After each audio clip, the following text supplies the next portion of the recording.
Sebuah video memperlihatkan perjuangan yang tak biasa dari para siswa-siswi mengikuti Asesmen Nasional Berbasis Komputer atau ANBK. Asesmen Nasional merupakan program penilaian terhadap mutu setiap sekolah, madrasah, dan program kesetaraan pada jenjang dasar dan menengah.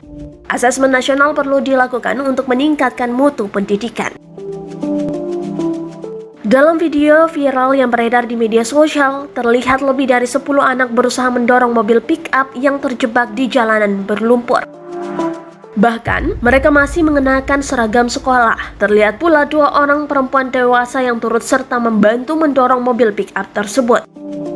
Dituliskan pada keterangan video bahwa unggahan itu merupakan momen perjuangan siswa-siswi SD di Kecamatan Bukit Santuai demi mengikuti ANBK. Bukit Santuai adalah sebuah kecamatan di Kabupaten Kota Waringin Timur, Kalimantan Tengah, Indonesia. Namun belum diketahui pasti kapan dan di mana lokasi kejadian tersebut. Banyak warganet yang merasa terpukau dengan perjuangan para anak-anak sekolah itu.